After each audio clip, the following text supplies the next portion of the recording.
আল্লাহ ও গো আল্লাহ ক্ষমা করে দাও মাফ করে দাও আল্লাহ ও গো আল্লাহ নাস্তাগফিরুহু ওয়া নু'মিনু বিহি ওয়া নাতাওয়াক্কালু আলাইহি ওয়া নাউযু বিল্লাহি মিন শুরুরি আনফুসিনা ওয়া মিন সাইয়্যাতি আ'মালিনা মান ইয়াহদিহিল্লাহু ফালা মুদিল্লা লাহু ওয়া মান ইউদ্লিলহু ফালা হাদিয়া লাহু ওয়া আশহাদু আন লা ইলাহা ইল্লাল্লাহু ওয়াহদাহু লা শারীকা লাহু ওয়া আশহাদু আন্না মুহাম্মাদান আবদুহু ওয়া রাসূলুহু সাল্লাল্লাহু তাআলা আলাইহি ওয়া আলা আলিহি ওয়া বারাকা ওয়া সাল্লামা তাসলিমান কাসীরান কাসীরা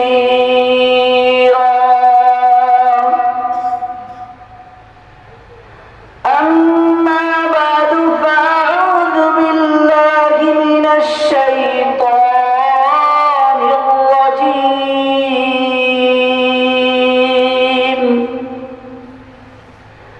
بسم الله الرحمن الرحيم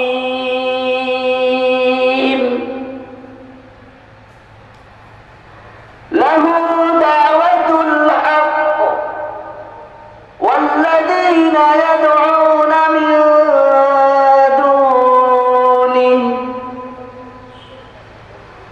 وقال رسول الله صلى الله عليه وسلم تركت فيكم أمرين لن تضلوا ما تمسكتم بهما كتاب الله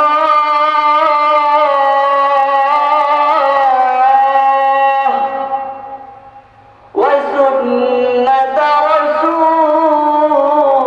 رسوله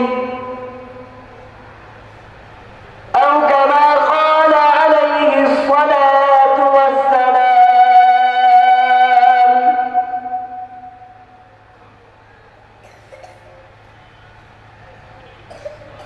সকলে দুরূদ শরীফ পড়ি বালাগাল উলা বিকামালিহি কাশাফাদ দুজা বিজামালিহি হাসানাত জামিউ খিসালিহি সাল্লু আলাইহি ওয়া আলিহি আলহামদুলিল্লাহ বালুরচর এলাকাবাসীর উদ্যোগে সমস্ত কবরবাসীদের রুহের মাগফিরাতের কামনার্থে ওয়াজ ও দোয়ার মাহফিলের সম্মানিত সভাপতি, সম্মানিত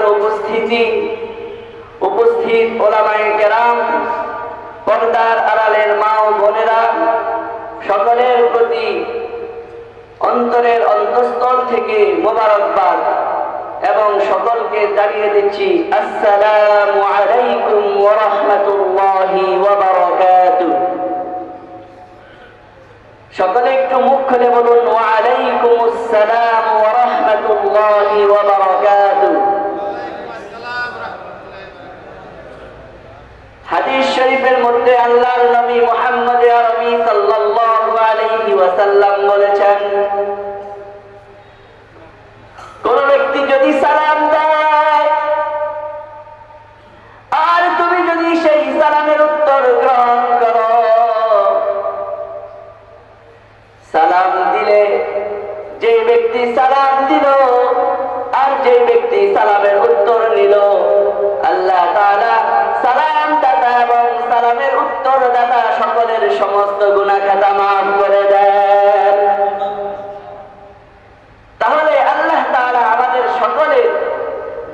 সমস্ত সগীরা গুনাহ কি করেছেন?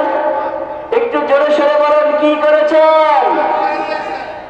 সুবহানাল্লাহি ওয়া বিহামদিহি সুবহানাল্লাহিল আযীম। মুআজ্জাজ হাজিরিন, এই জান্নাতের বাগানে এই সুন্দর ফুলের বাগান যে কত দামি, আজকে আবার আপনার আমার বুঝে আসতেছে না। আপনি আমি চায়ের দোকানে বসে আছি অথবা ঘরের মধ্যে বসে আছি, টিভি দেখতেছি অথবা অযথা সময় নষ্ট করতেছি। এই সুন্দর নুরানি মাহফিল, এই সুন্দর নুরানি মাহফিল এখন আছে, আজকে আছে, আগামীকালকে আর এই মাহফিল থাকবে না। আপনি এই জান্নাতের মাহফিলে আসলেন না। হাদিস শরীফের মধ্যে আসছে, দুনিয়ার মধ্যে যে মাহফিলগুলোতে আল্লাহ তাআলার জিকির করা হয়, আল্লাহ তাআলার আলোচনা করা হয়, এই দুনিয়ার মধ্যে এই মাহফিলগুলো আমরা দুনিয়ার বাসী যেমনি ভাবে চন্দ্রকে ঝলমল করতে দেখতে পাই, কিয়ামতের সেই ফেরেশতারা আসমান থেকে আমাদের এই মাহফিলগুলোকে ঝলমল করতে দেখতে পায়। এত দামি মাহফিল। এই জন্য আমি বলতেছি, ও আমার ভাইরা, ও আমার যুবক ভাইরা, আজকে আমরা মাহফিলের বাইরে চায়ের দোকানে সময় কাটাচ্ছি, মোবাইলে ফেসবুক চালাচ্ছি, ইন্টারনেটে সময় দিচ্ছি। ও আমার যুবক ভাইরা, এই সময়টা আজকে আছে, আগামীকালকে নাই। তুমি যদি এই সময় এই মাহফিলের মধ্যে চলে আসো, এই নুরানি মাহফিলের মধ্যে চলে আসলে আল্লাহ তাআলা এই মাহফিলকে কবুল করে নিলে তোমার সমস্ত গুনাহ খাতা মাফ করে দিবেন। মুআজ্জাজ হাজিরিন, একটু সকালে মুখ খুলে বলুন, এই পৃথিবীতে আমরা যে আগমন করেছি, আমরা কি নিজ ইচ্ছায় এসেছি নাকি আল্লাহ তাআলা আমাদেরকে পাঠিয়েছেন? একটু সকালে মুখ খুলে বলুন, এই পৃথিবীতে আমরা যে আসলাম, আমরা যে মায়ের পেটের মধ্যে থেকে তারপরে দুনিয়াতে আসলাম, আল্লাহ তাআলা আমাদেরকে হাত দিয়েছেন, চোখ দিয়েছেন, কান দিয়েছেন, নাক দিয়েছেন, এত সব কিছু আল্লাহ তাআলা আমাদেরকে দান করেছেন। এই দুনিয়াতে যে আমরা আসতে পারলাম, আমরা কি আল্লাহ তাআলার কাছে কোনো সময় আবেদন করেছি কিনা? একটু বলুন, আমরা আবেদন করেছি? আল্লাহ তাআলার ইচ্ছায় আমরা এসেছি, আমরা আল্লাহ তাআলার ইচ্ছায় দুনিয়াতে আসলাম। আমরা কখনো আল্লাহ তাআলার কাছে আবেদন করি নাই। আল্লাহ তাআলা নিজ দয়ায়, নিজ মেহেরবানিতে আমাদেরকে দুনিয়াতে পাঠিয়েছেন। আমার আপনার মতো অনেক ভাই আছে, তাদের কোনো ছেলে সন্তান নাই, ঠিক না ঠিক? আছে না নাই? অনেকের ছেলে সন্তান নাই, তারা অনেক দৌড়াদৌড়ি করে, সমস্ত ডাক্তার কবিরাজ সব কিছু শেষ করে ফেলেছে, কিন্তু তাদের সন্তান হচ্ছে না। তারা সন্তানের জন্য অনেক চেষ্টা করে, কিন্তু আল্লাহ তাআলা আপনাকে আমাকে বিনা দরখাস্তে একটা সন্তান দান করছেন। এই দুনিয়াতে আমরা আল্লাহ তাআলার ইচ্ছায় দুনিয়াতে আগমন করেছি। এই দুনিয়া থেকে আবার চলে যাব কার ইচ্ছায়? সকলে একটু জোরে সরে বলুন, কার ইচ্ছায়? এই দুনিয়া থেকে আমরা সকলেই চলে যাব আল্লাহর ইচ্ছায়। এই দুনিয়াতে কেউই থাকতে পারবে না। ফেরাউন থাকতে পারে নাই, পারছে কিনা? হামান থাকতে পারে নাই, আবু জাহেল, উতবা, শাইবা কেউ থাকতে পারে নাই। কোন গাউস, কোন আল্লাহর ওলি, এমনকি আমার আপনার নবী মুহাম্মদ আরবি সাল্লাল্লাহু আলাইহি ওয়াসাল্লাম এই দুনিয়াতে থাকতে পারেন নাই। এই দুনিয়া থেকে আমরা সকলে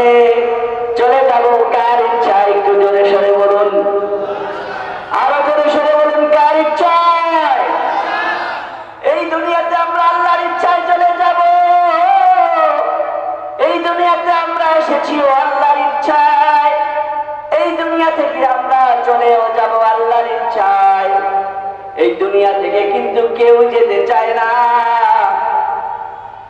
অসুস্থ হলে চলে যায় মাদ্রাজে, অসুস্থ হলে চলে যায় সিঙ্গাপুরে, সিঙ্গাপুরে যায়, মাদ্রাজে যায়, উন্নত চিকিৎসার জন্য বিভিন্ন দেশে চলে যায়। যায় না যায়? কেন যায়? যায় এই জন্য যাতে আমি এই পৃথিবীতে আরো কয়েকদিন থাকতে পারি, এই পৃথিবীতে যাতে আমি আরো কিছুদিন থাকতে পারি। আমার ওই কাজ বাকি, আমার ওই বাড়ি করা বাকি, আমার ওই গাড়ি মালিক আমি, এই সমস্ত জিনিসকে আমার দেখতে হবে, আমার আরো কিছুদিন থাকতে হবে। কিন্তু ও আমার দোস্ত, ও আমার যুবক ভাইরা, ও আমার পর্দার আমাদের মা বোনেরা, একটু খেয়াল করে শুনুন, এই দুনিয়া থেকে আমরা চলে যেতে হবে আল্লাহর ইচ্ছায়। আমরা কিন্তু সকলেই থাকতে চাই, সকলে বিভিন্ন চিকিৎসা করি থাকার জন্য, কিন্তু কারো জন্য থাকা সম্ভব হয় না। ঠিক না ঠিক? একটু সকালে বলুন ঠিক না ঠিক? আমাদের সকলের চলে যেতে হয়। তাহলে আমাদের এই দুনিয়াতে আসিও আমরা আল্লাহর ইচ্ছায়, এই দুনিয়া থেকে আমরা চলেও যাব আল্লাহর ইচ্ছায়। আমাদের যত টাকা থাকুক না কেন, আমাদের যত প্রভাব থাকুক না কেন, আমি এলাকার যত বড় মুরব্বী হই না কেন, চেয়ারম্যান হতে পারি, মাতবার হতে পারি, অনেক বড় কিছু হতে পারি, কিন্তু সব জিনিস ছেড়ে আমাকে আল্লাহর ইচ্ছায় চলে যেতে হবে। তাহলে আমাদের আশা এবং যাওয়া কার ইচ্ছায়? আমাদের আশাও আল্লাহর ইচ্ছায়, আমাদের যাওয়াও আল্লাহর ইচ্ছায়। এই আসা যাওয়ার মাঝখানে আল্লাহ তাআলা আমাদেরকে একটা সময় দিয়েছেন। কি দিয়েছেন? আসা যাওয়ার মাঝখানে আমাকে আল্লাহ তাআলা একটা সময় দিয়েছেন। কেউ 20 বছর, কেউ 30 বছর, কেউ 50 বছর, কেউ 60 বছর, এইভাবে আল্লাহ তাআলা এক এক বান্দাকে কিছু সময় দিয়ে দিয়েছেন। আল্লাহ তাআলা বুঝাইতে চান, আমার বান্দা, এই পৃথিবীতে আমি পাঠিয়েছি আমার ইচ্ছায়, এই পৃথিবী থেকে তুমি চলেও যাবে আমার ইচ্ছায়। মাঝখানের যেই সময়টা তুমি পাবে ও আমার বান্দা, সেই সময়টা আমার ইচ্ছা অনুযায়ী চালাবে। মাঝখানের সময়টা কার ইচ্ছায় চালাইতে হবে? আল্লাহর ইচ্ছা। আল্লাহ তাআলা আশাটাও রাখছেন আল্লাহর ইচ্ছায়। খেয়াল করে একটু শুনুন, এই দুনিয়াতে আসাটাও আল্লাহ তাআলার ইচ্ছায়, যাওয়াটাও আল্লাহর ইচ্ছায়, কিন্তু মাঝখানের সময়টা আমরা কিভাবে চালাবো সেটা আল্লাহ তাআলা আমাদেরকে ছেড়ে দিয়েছেন। জান্নাতের রাস্তা দেখিয়ে দিয়েছেন, জান্নাতের রাস্তাও দুনিয়াতে দেখিয়ে দিয়েছেন। আল্লাহ তাআলা বুঝাইতে চান, ও আমার বান্দা, এই দুনিয়াতে আসা যাওয়ার মাঝখানে যেই সময়টা, এই সময়টা আমি তোমাদেরকে পরীক্ষার জন্য দিয়ে দিয়েছি। কিসের জন্য দিয়েছে আল্লাহ তাআলা? পরীক্ষা করার জন্য, যে আমি আমার ইচ্ছায় তোমরা আসো, আমার ইচ্ছায় তোমরা দুনিয়া থেকে চলে যাও। মাঝখানের যে সময়টা তুমি পাবে, ওই সময়টা আমি আল্লাহ তাআলার রাজি খুশি মোতাবেক চলো, নাকি শয়তানের মতো চলো। ও আমার যুবক ভাইরা, ও আমার পর্দার আড়ালের মা বোনেরা, আমরা একটু খেয়াল করে চলি, আমরা এই মাঝখানের সময়টা আমরা কিভাবে কাটাই। আমরা আল্লাহর নবীর সুন্নাত তরিকায় চলি কিনা? আল্লাহর নবী সাল্লাল্লাহু আলাইহি ওয়াসাল্লাম কিভাবে নিজের জীবনটা পরিচালনা করেছেন। 23 বছরের জিন্দেগিতে তিনি ঘর থেকে নিয়ে শুরু করে রাষ্ট্রীয় জীবন পর্যন্ত সমস্ত আদর্শ দেখিয়ে দিয়েছেন, সব আদর্শ দেখিয়ে দিয়েছেন। মানুষের মধ্যে সব আদর্শ আছে। আল্লাহ তাআলার হুকুম হলো, হে আমার বান্দারা, তোমরা যদি আমাকে পেতে চাও তাহলে আমার নবীর সুন্নাত মোতাবেক জীবন যাপন করো। মুআজ্জাজ হাজির, অথচ আমরা কিভাবে চলি? আমরা পোশাক পরি না,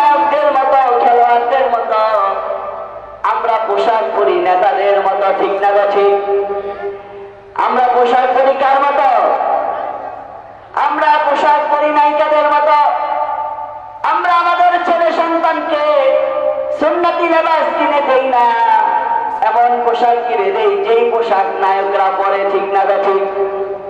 যে যেই দল করে ওই দলের নেতা কি পোশাক পরে, ছেলেকে ওই পোশাক কিনে দেই। অথচ আমার আপনার নবী, দয়ার নবী, মায়ার নবী মুহাম্মদ আরবী সাল্লাল্লাহু আলাইহি ওয়াসাল্লাম তিনি বলে গেছেন, তোমরা আমার ফ্যাশনকে ধরো, তোমরা আমার ফ্যাশনকে ধরো। অথচ আজকে আমরা আল্লাহর নবীর ফ্যাশনকে ধরি না, আমরা অন্য জিনিসকে ধরি। নায়ক নায়িকারা যেই পোশাক পরিধান করে আমরা আজকে ছেলে মেয়েদেরকে সেই পোশাক কিনে দেই, ঠিক না ঠিক? একটু মুখ খুলে বলুন, ঠিক না ঠিক? सूरज ने दिया अपने शुआओं को ये पैगाम, सूरज ने दिया अपने शुआओं को ये पैगाम, दुनिया है आजिब चीजों को भी सुबह कभी शाम, दुनिया है आजिब चीजों को भी सुबह कभी शाम, दुनिया में हो दुनिया का तलबगार नहीं हो, बाजार से गुजरता हो खरीदार नहीं हो, बाजार से गुजरता हो खरीदार नहीं हो, मकबूल तो है शाद काबिल तो बहुत है, मकबूल तो है शाद काबिल तो बहुत है, आईना के मानिंद तो नहीं दिल तो बहुत है, आईना के मानिंद तो नहीं दिल तो बहुत है। ও আল্লাহর গোলাম, আমরা জীবনটা কিভাবে কাটাই, অথচ আমার আপনার বোন হযরত রাবিয়া বুসরি রহমাতুল্লাহি আলাইহি, হযরত রাবিয়া বুসরি রহমাতুল্লাহি আলাইহি তিনি তার জীবনটা কিভাবে কাটিয়েছেন।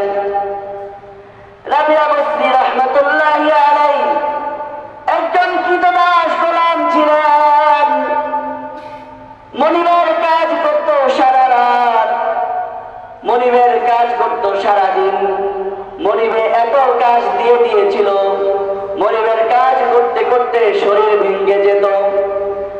হযরত রাবিয়া বুসরি রাহমাতুল্লাহি আলাইহি সারাদিন মনিবের কাজ করত আর রাত্রিবেলায় আল্লাহ তাআলার ইবাদত বন্দেগীতে মশগুল থাকত।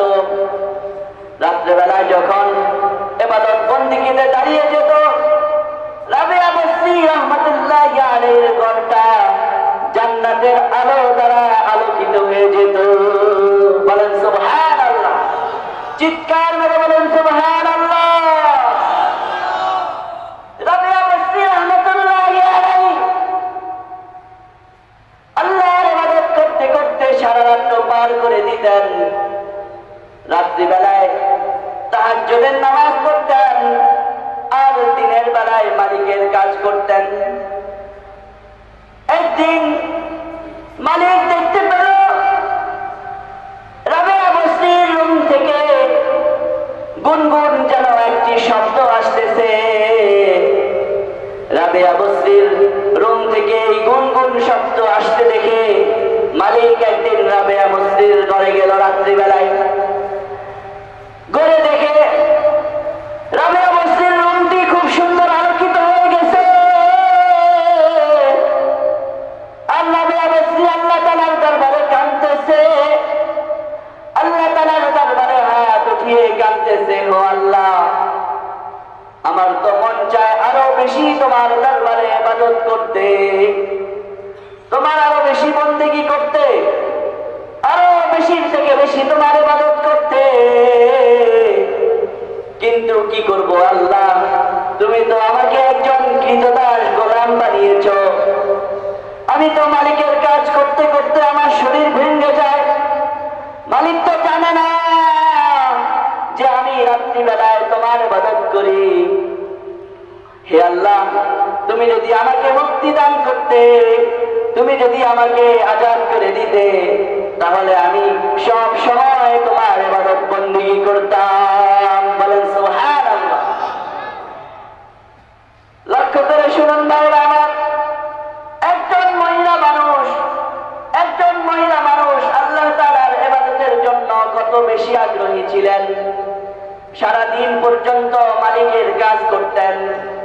মালিক তো জানতো না যে আমার কৃতদাস রাবেয়া বসরি আল্লাহ তাআলার দরবারে এত বড় মাকবুল, আল্লাহ তাআলার দরবারে এত বড় মাকবুল বান্দা, আল্লাহ তাআলার দরবারে এত বড় গ্রহণীয়, এটা তো আর মালিক জানতো না।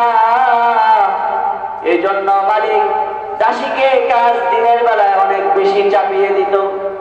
সকাল থেকে নিয়ে সন্ধ্যা পর্যন্ত কোন সময় পেত না, পুরাটা সময় মালিকের ঘরের কাজ করত। ধারাবাহিক ভাবে কাজ করতে করতে শরীর ক্লান্ত হয়ে পড়তো। সন্ধ্যাবেলায় অনেক ঘুম আসতো, সন্ধ্যাবেলায় মন চাইতো একটু ঘুমাইতে, কিন্তু রাবেয়া বসরি সে তো আর অন্যান্য মহিলা এবং অন্যান্য পুরুষদের মতো নয়, সে তো একজন আল্লাহর ওলি। তার ভিতরে তো একটা বিশেষ শক্তি আছে, ঠিক না ঠিক? রাবেয়া বসরি রহমতুল্লাহ আলাইহি সারাদিন কাজ করে শরীর ভেঙে যেত, কিছু করার শক্তি থাকতো না, কিন্তু আল্লাহ তাআলার বিশেষ পাওয়ার তার মধ্যে আছে কি নাই? আল্লাহ তাআলার বিশেষ এক সম্পর্ক রাবেয়া বসরি রহমতুল্লাহ আলাইহির সাথে আছে।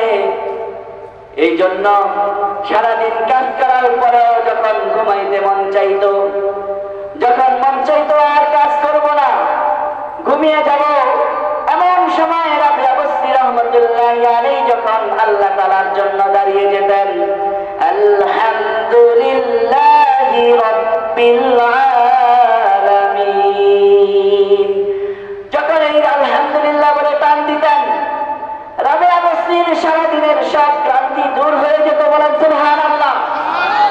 সমস্ত ক্লান্তি দূর হয়ে যেত।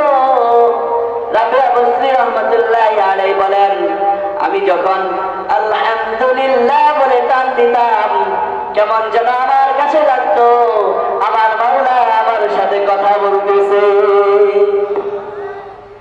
রাবেয়া বসরি রহমতুল্লাহ আলাইহি এত বড় আল্লাহর ওলি ছিলেন। এই রাবেয়া বসরি রহমতুল্লাহ আলাইহি কিতাবে লেখে, একবার হজ করতে যান, হজ করতে যাওয়ার সময় রাবেয়া বসরি রহমতুল্লাহ আলাইহি আল্লাহর ইশক এবং মুহাব্বতকে নিয়ে হজ করতে যান। এই জন্য যারা হজ করতে যান, হজ করার আগে একটু খেয়াল করবেন, হজ করার আগে যেন আল্লাহর ওলি হতে পারেন। হজ করার আগে যদি আপনি আল্লাহর ওলি হয়ে হজে যান, তাহলে আপনার কাছে তাওয়াফ করা অবস্থায় মনে হবে আল্লাহ তাআলা আপনাকে আদর করতেছে। বলেন সুবহানাল্লাহ। আসলে হজটা তো হলো মুহাব্বতের বিষয়। আপনি খেয়াল করে দেখুন, আসলে হজ এটা কেবল একটা আল্লাহ তাআলার মুহাব্বত আর পাগল পারা ছাড়া কিছুই নয়। কারণ হলো একজন মানুষ সাদা কাপড় পরে, সাদা কাপড় আর কোথায় পরে একটু বলুন তো দেখি? সাদা কাপড় আর কোথায় পরে? কবরের পরে। কবরের যাত্রী যে হয় সেই কেবল আর কি পরে? সাদা কাপড় পরিধান করে। কবরের যাত্রী যেমনি ভাবে সাদা কাপড় পরিধান করে, তেমনি ভাবে হযরত রাবেয়া বসরি রহমতুল্লাহ আলাইহি সাদা কাপড় পরিধান করে হজে যাচ্ছিলেন। রাবেয়া বসরি রহমতুল্লাহ আলাইহি যেহেতু একজন আল্লাহর ওলি ছিলেন, হজে যাওয়ার সময় আল্লাহ তাআলার পক্ষ থেকে তাকে একটি বিশেষ কারামত দেখানো হয়েছে। আশ্চর্য হয়ে যাবেন, ফরিদউদ্দিন আক্তার রহমতুল্লাহ আলাইহি তিনি একটি কিতাব লিখছেন, কিতাবের নাম তাযকিরাতুল আউলিয়া। ওই তাযকিরাতুল আউলিয়ার মধ্যে এই ঘটনাটা এইভাবে উল্লেখ করেছেন, হযরত রাবেয়া বসরি রহমতুল্লাহ আলাইহি যখন মক্কার কাছাকাছি গেলেন, ওই কাবাগর রাবেয়া বসরি রহমতুল্লাহ আলাইহি সম্মানার্থে চলে আসছেন। বলেন সুবহানাল্লাহ। এই রাবেয়া বসরি রহমতুল্লাহ আলাইহি এত বড় আল্লাহর ওলি ছিলেন, কিন্তু তার মালিকের কোনো খোঁজ খবর ছিল না। মালিক তো মনে করত আসলে সে তো হলো একজন কৃতদাস গোলাম, সে তো শুধু কাজ করে, কিন্তু কাজ করে তার সাথে যে আল্লাহ তাআলার সাথে বিশাল সম্পর্ক, এই খবর কার ছিল না? বলেন তো দেখি, কার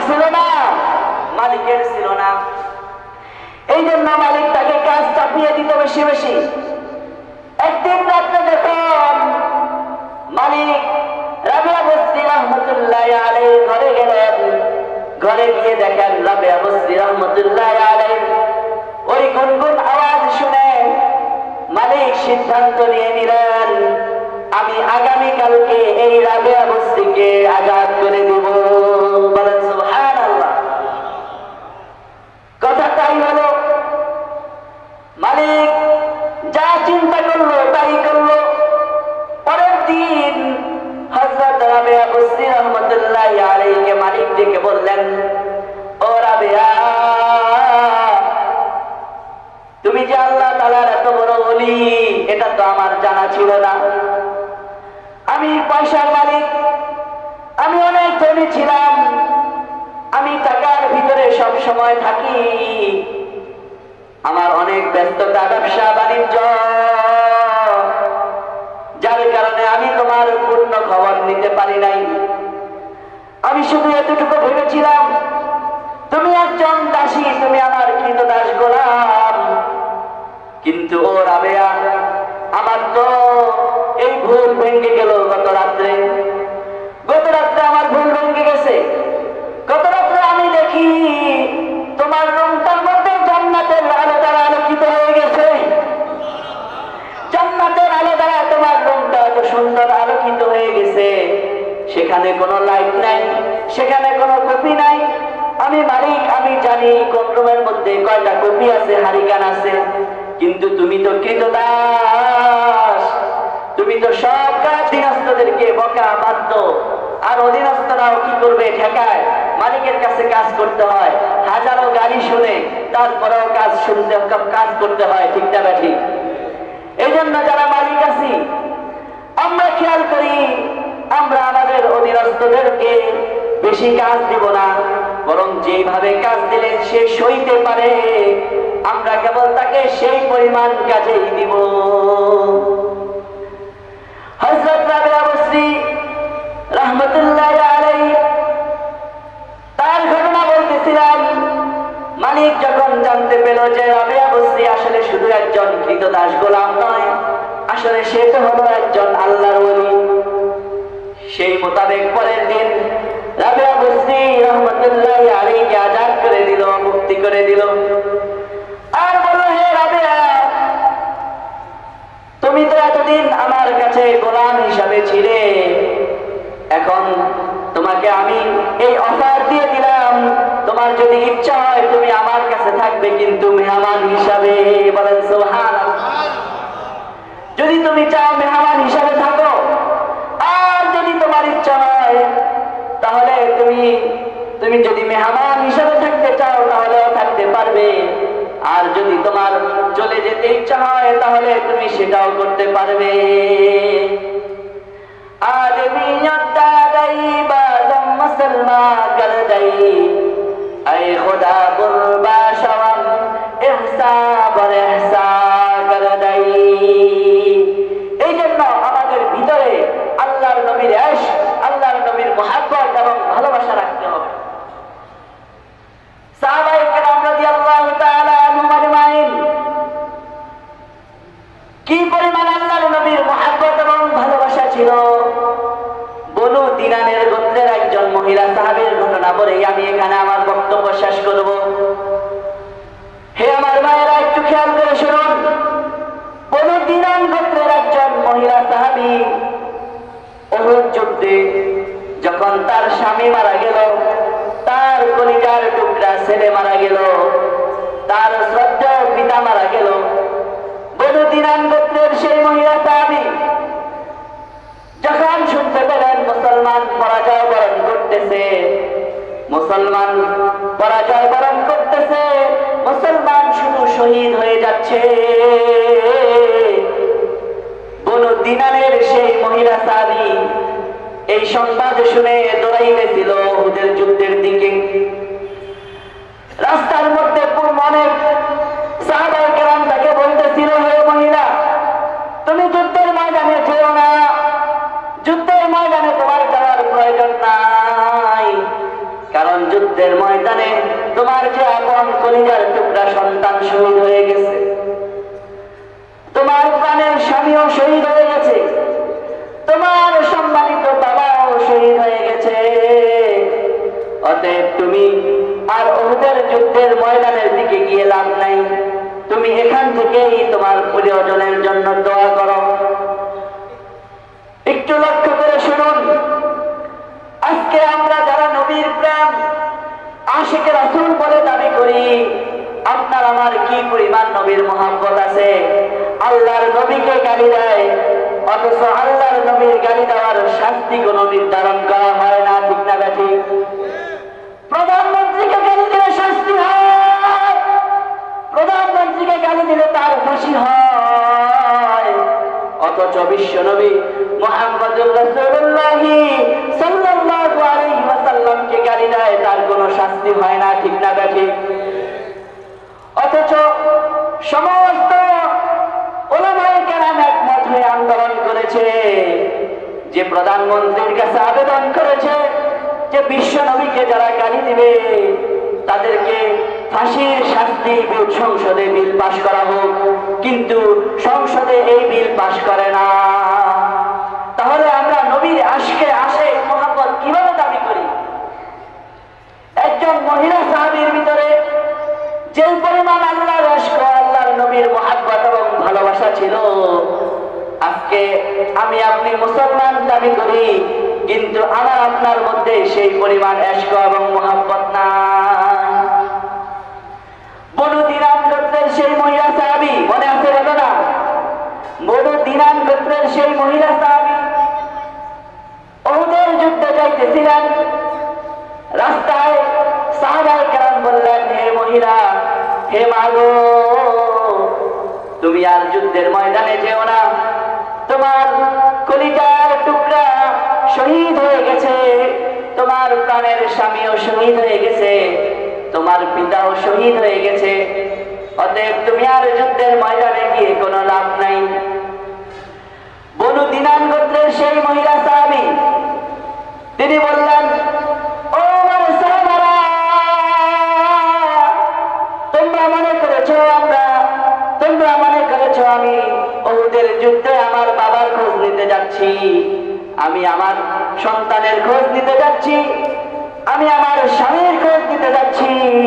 না না না, আমি আমার প্রিয়জনদের খোঁজ নিতে যাচ্ছি না, বরং আমি আমার প্রিয় রাসূল মুহাম্মদ সাল্লাল্লাহু আলাইহি সাল্লামের খোঁজ নিতে যাচ্ছি। মুহাম্মদ আরবি সাল্লাল্লাহু আলাইহি সাল্লামের কি হয়েছে সেটা বলো। মুহাম্মদ আরবি সাল্লাল্লাহু আলাইহি সাল্লাম সুস্থ আছেন কিনা সেটা শোনাও। মুহাম্মদ আরবি সাল্লাল্লাহু আলাইহি সাল্লাম যদি সুস্থ থাকেন তাহলে আমার জন্য যথেষ্ট। সাহাবায়ে কেরাম বলল, হে মহিলা, আল্লাহর নবী মুহাম্মদ আরবি সাল্লাল্লাহু আলাইহি সাল্লাম সুস্থ আছেন। ওই মহিলা বলল, কুল্লু মুসিবাতিন বাদাকা জালালুন, তাহলে আমার আর কোনো সমস্যা নাই। বলেন সুবহানাল্লাহ। একজন মহিলা সাহাবীর ভিতরে কি পরিমাণ ইশক ছিল! আমি যদি এই মহিলা সাহাবীদের সিরিয়াল শুনতে শুরু করি তাহলে অনেক সময় চলে যাবে। তাহলে আমি আপনি আসছি এই দুনিয়াতে কার ইচ্ছায় একটু বলুন? আমি আপনি এই দুনিয়া থেকে চলে যাব কার ইচ্ছায়?